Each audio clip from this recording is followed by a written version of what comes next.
పైన ఉన్న వాళ్ళందరూ కూడా మీది డబ్బులు మీరు కట్టేయండి, వెంటనే మీ 2 లక్షల రుణం మాఫీ చేస్తామని ముఖ్యమంత్రి గారు చెప్పారు అధ్యక్ష. ఎంతైనా ముఖ్యమంత్రి కదా అధ్యక్ష. ఆయన మాటల్ని టీవీల్లో పేపర్లలో చూసిన అమాయక రైతులు భార్య మెడల్లో ఉండే పుస్తలమ్ముకోనో గొలుసులమ్ముకోనో అధిక వడ్డీకి అప్పు తెచ్చుకోనో పాపం ఆ 2 లక్షల మీద ఉన్న డబ్బులు కట్టారు అధ్యక్ష. ఇలా వారి పరిస్థితి ఏమైపోయింది అధ్యక్ష?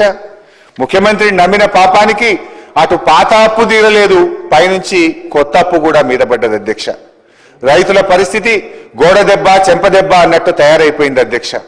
రైతులను అప్పుల ఊబిలో నుంచి బయటపడేస్తానన్న మీ అభయహస్తం రైతుల పాలిట భస్మాసుర హస్తంగా మారింది. వారిని ఇంకా ఇంకా అప్పుల ఊబిలోకి నెట్టారు అధ్యక్ష. అధ్యక్ష, నా నియోజకవర్గం సిద్దిపేటలోనే 2 లక్షల లోపు రుణమాఫీ కాని రైతులు 10,217 మంది ఉన్నారు.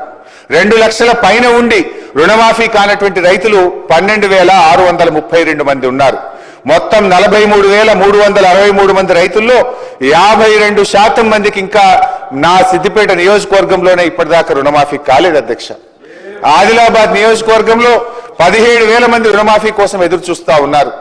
రుణమాఫీ కానటువంటి 17,000 మంది సంతకాలతో కూడిన వినతి పత్రాలను మాజీ మంత్రి జోగు రామన్న గారు మొన్న 2 రోజుల క్రితం స్వయంగా రైతుల్ని తీసుకొని వచ్చి మా బీఆర్ఎస్ ఎల్పీ ఆఫీస్లో మొత్తం 17,000 సంతకాలతో ఉన్నటువంటి దరఖాస్తులు మాకు ఇచ్చిపోయారు అధ్యక్ష. అంటే నేను అనేది అధ్యక్ష, ఈ రుణమాఫీ అనేది ఒక సిద్దిపేట ఆదిలాబాద్ కాదు అధ్యక్ష. రాష్ట్రంలో ఏ నియోజకవర్గంలో చూసినా అదే పరిస్థితి అధ్యక్ష. నాకు రుణమాఫీ కాలేదు సారు, మేమేం పాపం చేసినాం సారు అని ఇలా అనేక మంది రైతులు ఎక్కడికి పోయినా కన్నీరు మున్నీరు అవుతా ఉన్నారు అధ్యక్ష. ఈ మధ్య నేను కరీంనగర్ జిల్లా చొప్పదండి నియోజకవర్గంలోని గోపాలరావుపల్లి అనే గ్రామానికి వెళ్ళాను అధ్యక్ష. అక్కడ రామయ్య అనే ఒక రైతు అధ్యక్ష.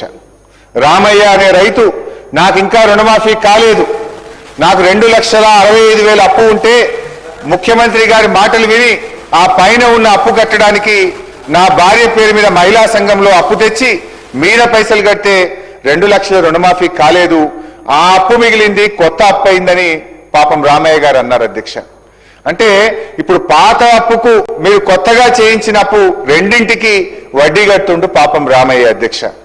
ఈ సర్కారు పరిస్థితి ఎట్లుందంటే శనిగలు బుక్కి చేతులు కట్టుకున్నట్టు రుణమాఫీ కథ ముగిసింది పోండి అంటున్నారు అధ్యక్ష. అధ్యక్ష, రుణమాఫీ అంత చేసినాం అయిపోయిందని చెప్తున్నటువంటి కాంగ్రెస్ ప్రభుత్వాన్ని నేను ఛాలెంజ్ చేస్తా ఉన్నా అధ్యక్ష. ముఖ్యమంత్రి గారి నియోజకవర్గం కొడంగల్కి వెళ్దామా, గౌరవనీయులు బట్టి గారి నియోజకవర్గంలోని మధురకు వెళ్దామా, లేదు మా నియోజకవర్గానికి వస్తారా అధ్యక్ష? మీరు చెప్పిన గ్రామానికి మీరు చెప్పిన సమయానికి పోదాం అధ్యక్ష.